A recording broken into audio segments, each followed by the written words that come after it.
오늘 저와 여러분에게 주시는 하나님의 말씀은 야고보서 제5장 7절에서 11절 말씀으로 주님을 기다리며 준비하는 신앙, 이런 제목으로 하나님 말씀 선포하겠습니다. 오늘도 오직 예수님입니다.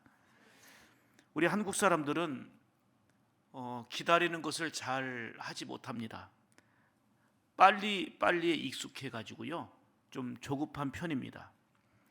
비록 지금은 이루어지지 않았지만 앞으로 될 것을 믿고 기다리는 것, 이것이 바로 소망입니다. 기다림은 막연한 것이 아니고 믿음의 기대 속에서 소망을 향하여 나아가고 있는 과정입니다. 우리나라 인사는 정말 가난하고 배고픈 시절에는 진지 잡수셨습니까? 식사하셨습니까? 이것이 바로 안부를 묻는 인사였습니다. 많은 사고와 아픔을 겪은 이후로 인사법은 밤새 안녕하셨습니까? 별거 없으신지요? 이게 바로 인사입니다. 우리 샘물 가족들의 인사는 보름달입니다. 주님 안에서 정말 주의 밝은 빛으로, 은혜의 빛으로, 사랑의 빛으로 가득 차 넘치기를 축복하는 보름달 인사를 합니다. 그러면서 우리 성도님이 잘 되는 것이 내 기쁨입니다. 예수님 안에서 우리 성도들이 잘 되는 것이 기쁨이라고 늘 축복하는 것이 우리의 인사입니다.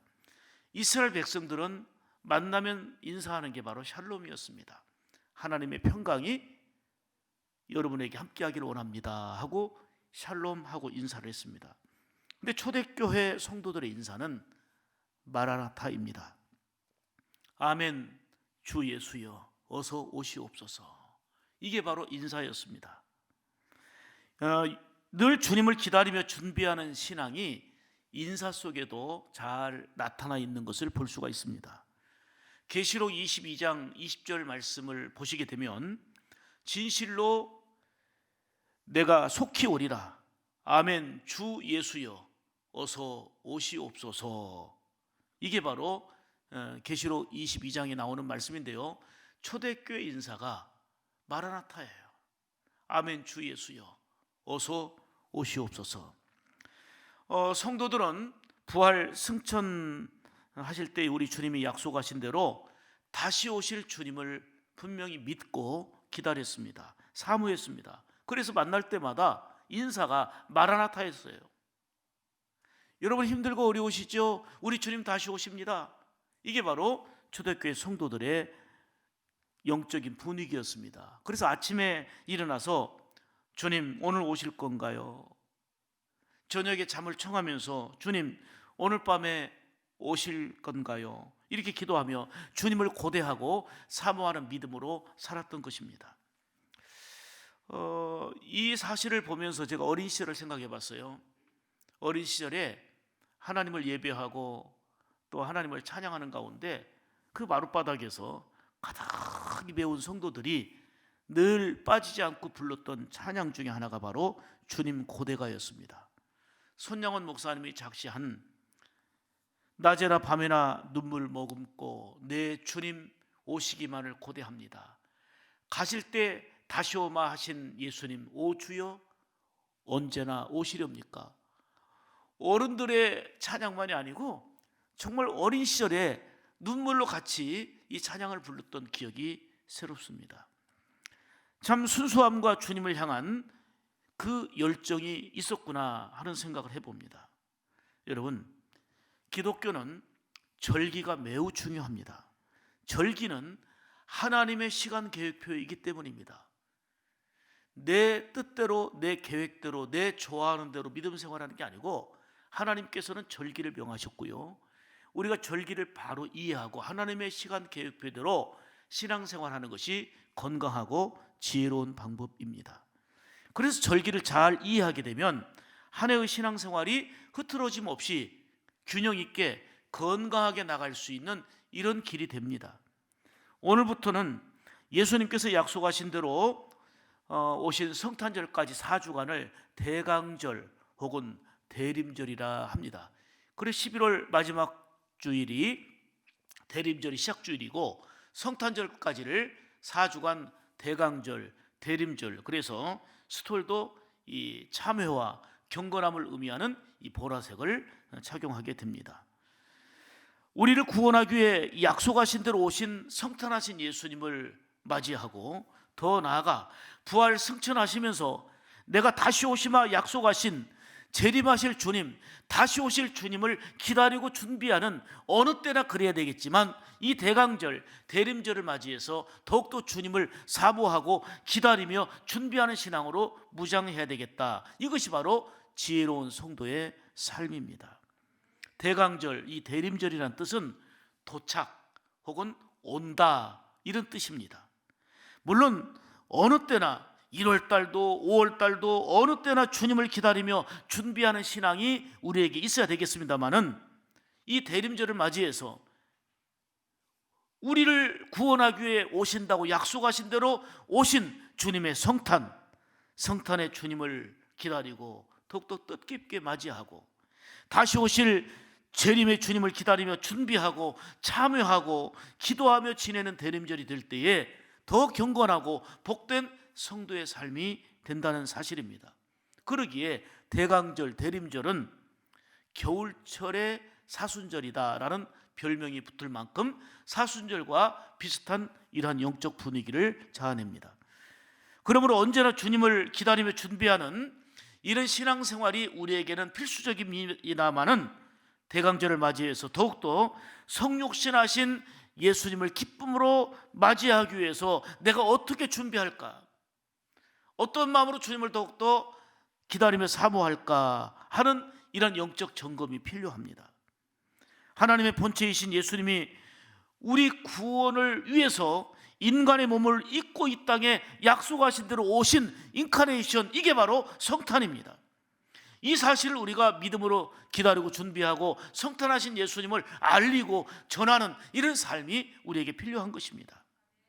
성도들은 대림절 혹은 이 대강절을 맞이해서 성탄하신 주님과 다시 오실 주님을 기다리고 준비하면서 몸과 마음을 더욱더 정결하게 살아가게 될 때에 하나님 앞에서 더 귀한 승리의 삶이 되는 것입니다. 기름 등불을 준비해서 신랑 맞이할 준비했던 지혜로운 다섯 처녀와 같이 분주하고 복잡한 이 세상이지만 깨어 준비하는, 깨어 기도하는, 영적으로 깨어있는, 주님을 더욱더 사모하는 이런 상황이 우리의 모습이 되어야 될 줄 믿습니다. 영적으로 깨어있는 신앙 되기를 원합니다. 예수님 다시 오심을 믿으시지요? 성탄하신 주님, 구원을 위해서 약속하신 대로 오신 주님은 반드시 약속하신 대로 심판의 주님으로 다시 오십니다. 예수님을 맞이할 준비를 어떻게 하고 계시는가요? 예수님을 어떻게 기다리며 우리가 살고 있는지 이 대림절을 통해서 우리의 신앙의 상태를 더욱더 점검하면서 예수님을 맞이할 준비와 기다리는 신앙으로 무장할 수 있기를 원합니다. 여러분, 반가운 손님이 집에 오실 때 여러분들은 어떻게 맞이할 준비를 하십니까? 아마 적어도 시장 가서 뭐 반찬이라도 사오고 먹을 것을 준비하고 집안 청소를 뭐 이리저리 하면서 손님 맞이를 준비를 나름대로 하실 겁니다. 대신방을 하면서 경험하는 일입니다마는, 대신방은 성도들을 돌아보고 격려하면서 주의 말씀 받들어 축복하기 위한 것이 대신방의 목적입니다. 그런데 대신방을 맞이하는 가정은 일찍이 청소로 준비하고 더 차 한 잔이라도 정성껏 준비하고 과일이라도 준비하고 이렇게 맞이할 준비를 하는 걸 봅니다. 그럼 간혹 남편들께서 웃으면서 이렇게 말합니다. 목사님, 우리 집에 대신방이 좀 자주 있었으면 좋겠습니다. 왜요? 그랬더니 집이 깨끗해지고요, 먹을 것도 있고 해서요. 웃으면서 합니다마는 대신방 하나도요 맞이하려고 얼마나 준비합니까? 손님 맞이하기 위하여 준비하는 거, 여러분 이해를 돕기 위해서 이렇게 설명을 드리는 겁니다.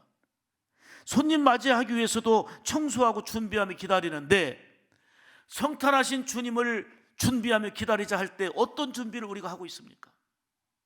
주님은 반드시 재림하신다는 것을 우리가 믿고 있는데, 재림하시는 주님을, 다시 오실 주님을 맞이하기 위하여 우리는 어떻게 준비하고 어떻게 기다리며 살아가고 있느냐 하는 것입니다. 다시 오실 예수님을 기다리며 준비하는 신앙이야말로 혼탁한 오늘 이 시대에 무엇보다도 우선적이고 참으로 중요한 일이 아닐 수가 없습니다. 근본은 코로나라는 특별한 이러한 상황을 우리가 맞이하게 되면서 거의 인류를 그야말로 코로나 팬데믹 현상이 전 세계적으로 뒤덮어 있는 이러한 특별한 상황 속에서 대림절을 맞이했습니다.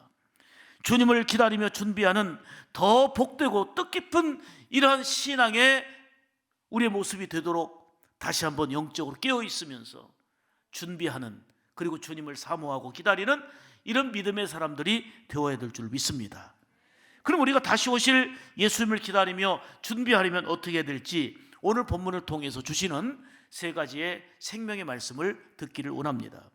첫째로, 다시 오실 예수님을 기다리며 준비하는 뜻깊은 대림절, 즉 대강절이 되려면 인내하는 신앙이 되라 말씀합니다.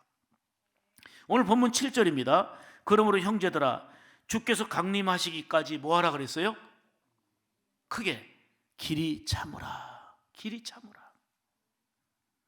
주의 강림하시기까지, 주님이 다시 재림하시게 되는데 재림하시기까지 길이 참으라. 다시 말하면 인내하라. 인내의 신앙을 가지라는 것입니다.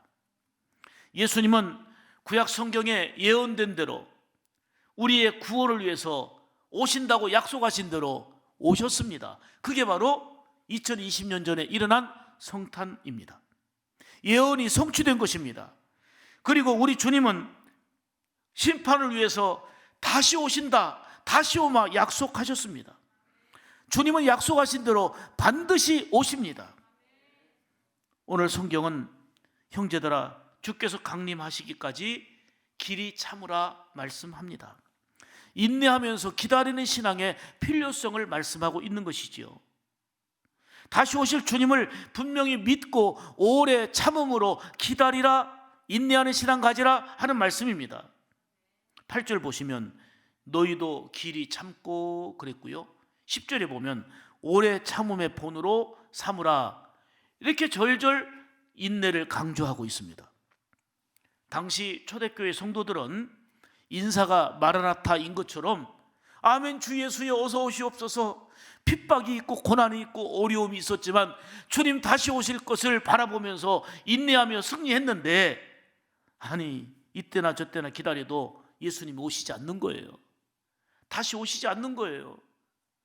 지금 그 소망으로 핍박을 이기고 있는데, 이 어려운 상황들을 이겨나가고 있는데 예수님 왜 다시 오시기를 인사도 마라나타인데 왜 오시지 않느냐 이거예요.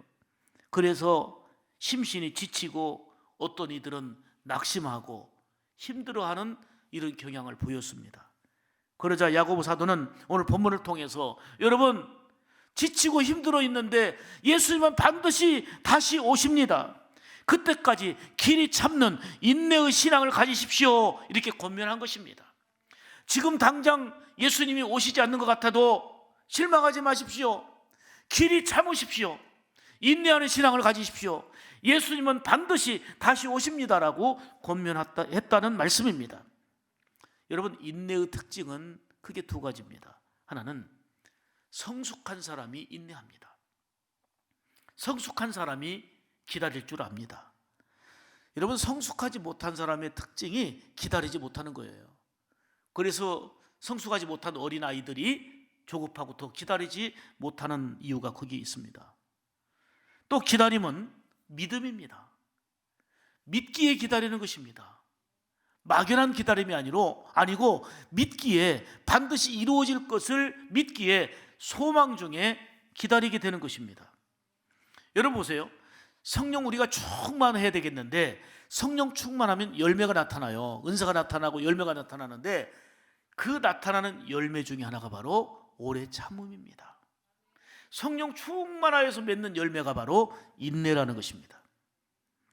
믿음의 사람들은 상황이 변하고 수많은 사건, 사고가 있어도 변함없이 기다렸습니다. 하나님의 약속을 분명히 믿었기 때문입니다. 노아는 하나님의 말씀대로 순종해서 방주를 지으면서 오랫동안 기다렸습니다.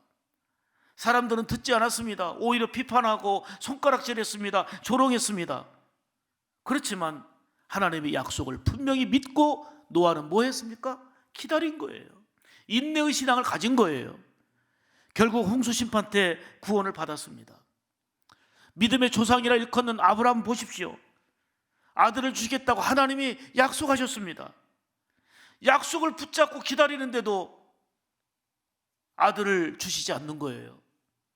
그래서 실수한 것이 하갈을 통해서 이게 인간의 방법으로 그 실수가 돼가지고 가정에 어둠이 오고 아픔이 오고 고통이 왔던 거예요. 그러나 결국은 25년을 기다려서 약속의 아들 이삭을 하나님께서 허락해 주신 것을 은혜로 누렸습니다. 야곱도 역시 20년을 기다렸고 신실한 믿음의 사람 역시 13년을 기다려 응답을 받았습니다. 여러분, 믿음은 인내가 수반되는 거고요, 믿음이 있기 때문에 인내의 열매, 즉 기다림이 우리에게 필요한 것입니다. 믿음으로 인내하는 신앙은 헛되지 않아요. 믿음으로 인내하는 신앙은 성경은 뭐라고 말하냐? 복이 있다 그래요. 복이 있다. 인내의 신앙이 복이 있다는 거예요. 너무 지치고 힘들고 때로는 정말 속상하고 넘어질 때도 있지만 믿음의 경주, 인내하는 신앙은 복이 있다는 거예요. 오늘 11절 보시겠습니다. 보라, 인내하는 자를 우리가 뭐하다 하리니? 복되다 하리니 너희가 욥의 인내를 들었고. 인내가 헛되지 않다는 거예요. 인내의 신앙이 복되도다. 사람들은 이 사회에 살면서 빼놓을 수 없는 게 바로 관계거든요. 관계적인 존재가 우리 인간 아닙니까? 먼저 중요한 것은 하나님과의 관계예요. 이 영적인 관계, 하나님 아버지와의 관계가 흐트러지면 다 흐트러지는 거니까요. 그 다음에 사람들과의 관계입니다. 모든 형편은 그대로지만 관계가 어떠하냐에 따라서 행복하기도 하고 불행하기도 합니다. 지금보다 훨씬 더 잘 살아도 하나님과 관계가 틀어지면 소망이 없습니다. 비록 가난하고 힘들고 불안하고 염려 속에 살아가고 있지만 하나님 아버지와의 관계가 영적으로 돈독해지면 여기에 소망이 있고 위로가 있고 그리고 하나님의 긍휼함과 은혜를 힘입게 되는 것입니다. 관계가 중요합니다. 사람과의 관계도 마찬가지입니다. 성도와의 관계가 좋고 친구와의 관계가 좋고 가족과의 관계가 좋으면 거기에서 행복과 소망을 맛봅니다. 그러나 관계가 틀어지니까 다 깨지는 거예요. 속이 상하는 거예요. 모든 것은 관계에 있습니다. 그래서 이런저런 일을 그르치고 나면 아이고 조금만 참을 걸 그런 후회가 밀려옵니다. 야고보 사도는 다시 오실 예수님을 기다리며 준비하려면 길이 참는 인내의 신앙이 필요하다. 지금 예수님이 오시지 않았다고 해서 실망하지 말아라. 다시 오시마 약속하신 주님은 반드시 오시니 길이 참는 인내의 신앙을 가져라 말씀한 것입니다. 사랑의 특징이 뭐예요? 고린도전서 13장에 보면 사랑에 대해서 말씀하고 있는데요, 따라서 합시다. 사랑은 오래 참고, 사랑은 모든 것을 참고. 아멘입니까? 사랑은 오래 참고 모든 것을 참고 모든 것을 믿고 바라고 견디는 것이라 말씀합니다. 주님을 믿기에 그리고 주님을 사랑하기에 믿음으로 참는 것입니다. 믿음으로 인내하여 열매를 맺는 겁니다. 우리는 다시금 대림절을 맞이해서 성탄하신 주님을 기다리는 신앙으로 그리고 다시 오실 주님을 기다리며 준비하는 신앙으로 그 어느 때보다도 뜻깊은 대림절 4주간이 될 수 있기를 주의 이름으로 축복합니다. 두 번째로 다시 오실 예수님을 기다리며 준비하려면 마음을 굳건하게 하라 말씀합니다. 마음을 굳건하게 하라. 자, 8절 말씀 봅니다. 너희도 길이 참고 마음을 굳건하게 하라. 주의 강림이 가까우니라. 이렇게 말씀합니다. 마음을 굳건하게 할 이유가 주의 강림이 가까우니라. 다시 오실 주님, 분명히 다시 오실 주님 때문이라는 것입니다. 사람은 마음이 참 중요하거든요. 어떤 일에도요, 마음이 흔들리고 마음의 혼란을 겪을 때가 참 많습니다. 그럼 괴로운 거거든요. 마음이 흔들리지, 마음에 혼란이 오지, 어찌할 바를 모르지요. 왜 그래요? 확신이 없으니까 그래요. 확신을 잃어버리면 혼란이 와요. 마음이 흔들려요. 사랑하는 여러분, 아직은 아무런 징조가 보이지 않아도 주의 강림이 가까우니 마음을 흔들리지 말고 굳건하게 하라. 이게 오늘 본문의 강조입니다. 여기서 굳건하게 하라는 단어를 보니까 스트렉사테라는 단어를 썼는데 받쳐주다, 지지한다, 이런 뜻입니다. 이는 뭐와 연결되는 말씀이냐면 이스라엘 백성들이 아말렉과 전쟁을 할 때에 모세가 두 손 들고 기도합니다.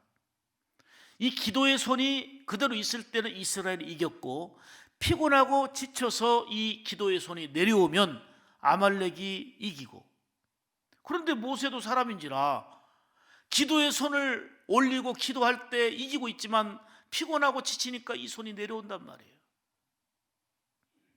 이거를 옆에서 이 손이, 기도의 손이 내려오지 않도록 아론과 훌이 받쳐줬어요. 그것이 바로 스테렉 사태입니다. 굳건하게 하는 겁니다. 그런 뜻이에요.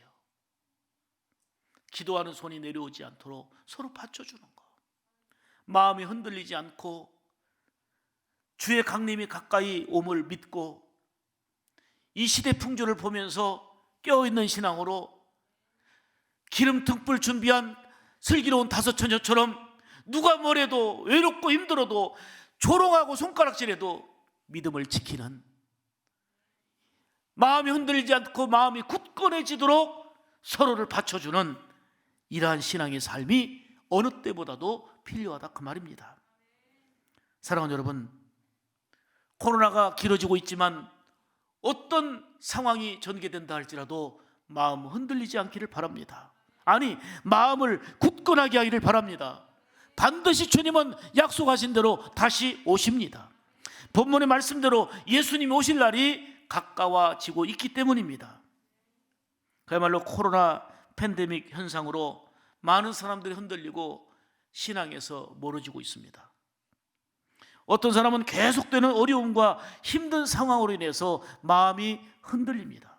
사명의 자리에서 흔들리고, 기도의 자리에서 흔들리고, 믿음의 자리에서 흔들리고, 사랑할 그 자리, 축복할 그 자리에서 흔들려서 미움에 빠지고, 증오에 빠지고, 질투에 빠지고, 주님은 가슴 아파하고 사탄이 좋아할 일들을 전개합니다.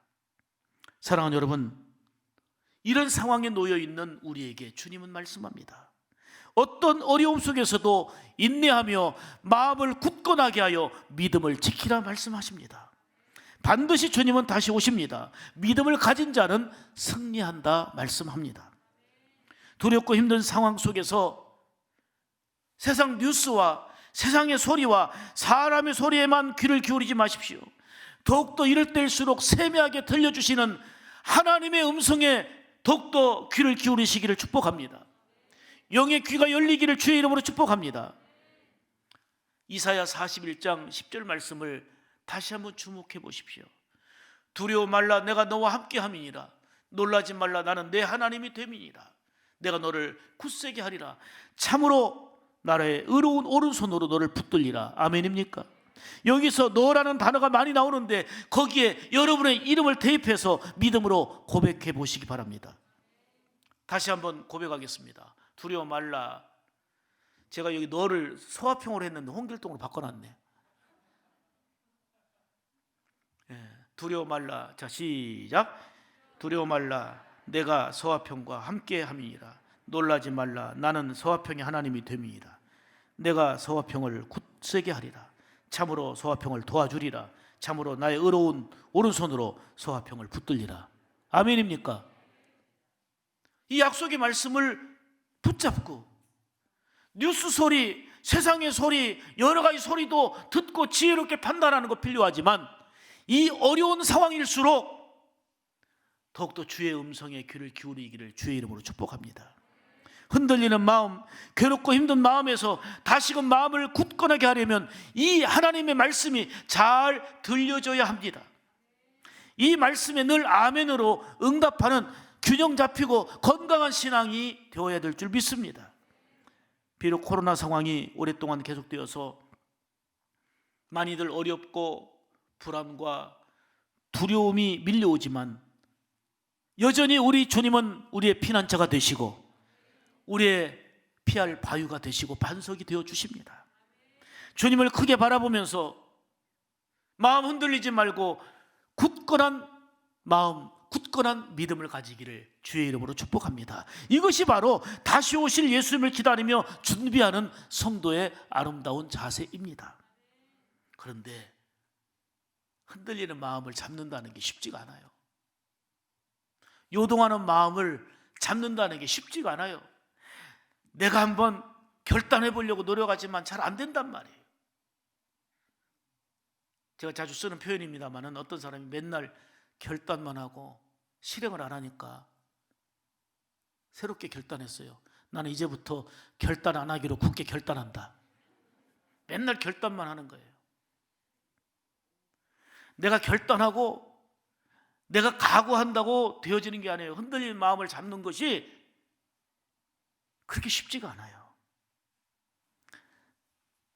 잠언 4장 23절에 무릇 지킬 만한 것보다 더욱 내 마음을 지키라. 생명의 근원이 이에서 남이니라. 마음을 지킨다는 거 이게 중요한 건데 마음을 잡는다는 게 쉽지가 않아요. 마음을 굳게 지키려는 것은 내 힘과 내 노력과 내 의지만으로는 잘 안 돼요. 그만큼 연약하기 때문에 또 흔들리고 또 넘어져요. 그래서 늘 성령님을 의지해야 되는 것입니다. 성령님께 강하게 붙들려야 내 결단만으로 되지 않는 마음을 굳건하게 주의 강림이 가까이 우리 가운데 임하는 것을 믿고 주님을 기다리고 준비하는 신앙으로 살아가게 될 줄로 믿습니다. 우리 주가 되시는 예수님 안에 믿음의 뿌리를 깊이 내려야 되는 것입니다. 믿음의 깊이, 이거는 언제 중요하냐면 평소는 모르는데 시험 환난이 있을 때에 믿음의 뿌리가 옅으면요 흔들리고 뽑아져요. 넘어져요. 그런데 믿음의 뿌리가 깊이 주님 안에 내려져 있으면 비록 고난이고 외롭고 눈물은 나지만 결국은 흔들림 없이 굳건한 마음으로, 굳건한 믿음으로, 인내의 신앙으로 승리하여 결코 헛되지 않는 인내의 신앙은 복되다 했는데 약속된 은혜를 누리게 될 줄 믿습니다. 세상이 어떻게 변해도 흔들리지 않고 마음을 굳건하게 하여 다시 오실 예수님을 기다리며 준비하는 신앙이 우리 샘물 가족 여러분이기를 주의 이름으로 축복합니다. 세 번째로 다시 오실 예수님을 기다리며 준비하려면 서로 원망하지 말라 말씀합니다. 자, 9절 보겠습니다. 형제들아 서로 원망하지 말라 그리하여야 심판을 면하리라 이렇게 말씀합니다. 여러분 성경은 거듭거듭 강조합니다. 원망하지 말아라, 불평하지 말아라, 오히려 감사해라, 기뻐해라 이렇게 말씀하지만 살면서 왜 이렇게 원망이 늘어납니까? 성경에 원망하지 말아라, 불평하지 말아라 하지만 살면서 늘어나는 것은 원망이고 불평입니다. 세상 사람들과 뒤섞여서 같이 원망하고 같이 불평하고 예수 믿는 사람인지 아닌지.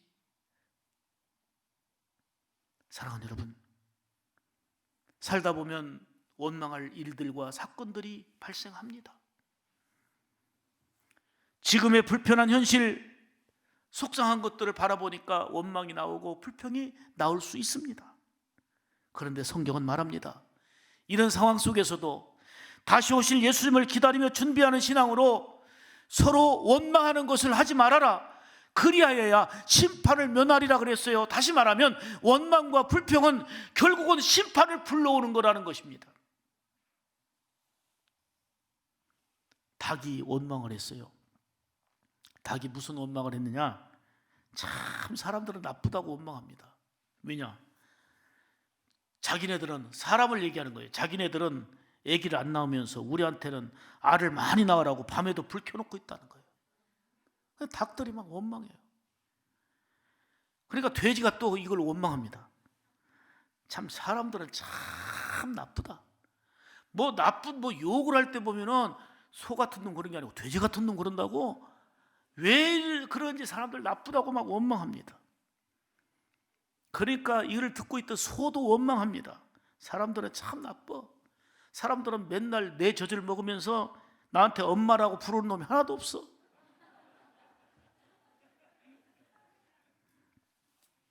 여러분, 감사는 감사를 낳습니다. 그런데 원망은 원망을 낳게 되는 거예요. 그런데 오늘 말씀에 심판을 면하려면 원망하지 말라는 거예요. 심판이 따른다는 거예요. 내가 원망불평했죠? 원망불평하면 그게 심판이 따르는 거예요. 코로나가 무서운 것은 전염성 때문이에요. 전주대학교 학생 하나가 코로나에 확진이 됐어요. 전주대가 마비돼 버렸어요. 모든 출입을 다 삼가하고 비대면으로 전환했습니다. 철저하게 방역하고 마스크 쓰고 우리가 주의를 하고 있습니다. 그런데요, 코로나보다 더 심각하고 문제는 원망하는 거예요. 원망 역시 전염성이 강해요. 우리가 예수 믿고 코로나로 죽어도 천국이지만 원망하다가 죽으면 심판을 면할 길이 없어요. 원망은 마음이 상하여서 받은 은혜를 다 쏟아버리는 일이에요. 영적인 그 은혜를 다 소멸하는 일들이에요. 성탄을 기다리고 준비하며 더 나아가 다시 오실 예수님을 기다리고 준비하는 이 대강절에 우리가 먼저 해야 될 일은 원망하는 일을 버리자는 것입니다. 서로를 원망하며 살게 되면 귀한 주님을 맞이하는 복된 대강절이 될 수가 없습니다. 부부가 원망하고, 가정에서 원망하고, 교회에서 서로를 원망해 보세요. 다 관계가 깨지고 은혜를 잃어버리고 결국은 주님을 아프게 하는 일들이 쌓여져 가는 것입니다. 대강절에 해야 될 결단은 원망하는 일을 버리는 것입니다. 그렇다면 내가 버려야 될 원망은 무엇일까? 이 말씀을 들으면서 내가 주님 앞에서 내가 버려야 될 원망할 일은 무엇인가? 그동안 습관처럼 원망했던 것들은 무엇인가를 돌아보시길 바랍니다. 이러한 원망들을 버릴 때에 다시 오실 주님을 기다리며 잘 준비하는 복된 대림절이 될 줄로 믿습니다. 이스라엘 백성들 보십시오. 비록 광야에서 고생은 했지만, 어려움은 있었지만 하나님 은혜 속에 살았잖아요. 하나님이 공급해 주시는 은혜와 사랑으로 살았잖아요. 그런데 그들이 힘들다고 하나님을 원망하고 지도자 모세를 원망하다가 그 결과가 뭡니까? 징계받은 거 아닙니까? 그들은 결국은 그 고생 다 해놓고 가나안 땅에 들어가지 못했습니다. 특히 오늘 본문에도 원망하지 말아야 다시 오실 주님의 심판을 면하게 된다 말씀합니다. 여러분, 하나님이 제일 싫어하는 게 있어요. 성경에 보니까 오늘 본문도 그렇지만 하나님이 가장 싫어하는 거 원망하는 겁니다. 불평하는 겁니다. 하나님이 가장 싫어하는 일이 익숙해져 있으면서 복을 받기를 원한다면 참 이거는 아니잖아요. 그러면 하나님이 가장 기뻐하시는 게 뭔가? 제일 좋아하시는 게 뭐냐? 그게 감사와 찬양이에요. 아들 예수님까지 아낌없이 주신 하나님의 사랑을, 그 은혜를 잊어버리고 원망하면 심판을 면할 수가 없습니다. 원망이 코로나보다 무서운 것은 미움을 낳기 때문입니다. 미움은 증오를 낳습니다. 증오는 다른 사람들과 원수되는 적대감을 낳습니다. 그래서 성경은 말합니다. 주의 강림을 사모하며 기다리면서 서로 원망하는 것을 버리라 말씀하고 있습니다. 원망을 버리고 감사함으로 성탄하실 주님과 다시 오실 주님을 기다리고 준비하는 슬기롭고 복된 우리 샘물 가족들이 되기를 주님의 이름으로 축복합니다. 대강절 첫 주일에 엄숙하게 결단하기를 원합니다. 예수님의 사랑을 크게 기억하면서 주님의 은혜를 마음에 깊이 새기면서 원망을 버리고 감사와 사랑의 마음으로 굳건한 믿음으로 세워져 가기를 축복합니다. 여러분, 원망의 마음을 버릴 때에 마음의 평강이 찾아옵니다. 평강의 왕으로 오신 주님이, 성탄하신 주님이 내 안에 주인 되시기 때문에 원망을 버릴 때 굳건한 믿음으로 주님을 기다리고 준비할 때 평강이 임하는 것입니다. 사랑하는 여러분, 길이 참는 인내의 신앙이 되기를 축복합니다. 어떤 일에도 마음 흔들리지 말고 마음을 굳건하게 하시기를 바랍니다. 무엇보다도 서로 원망하는 것을 버림으로 약속하신 대로 오신 성탄하신 주님을 뜻깊게 맞이하고 시대의 징조를 보아서 주님의 강림, 주님의 재림이 가까이 왔음을 우리가 깨달으면서 다시 오실 예수님을 기다리며 준비하는 복된 신앙으로 이 대강절, 이 대림절을 더 뜻깊게 보내는 우리 샘물 가족들이 다 되기를 주의 이름으로 축복합니다. 기도하겠습니다. 하나님 아버지,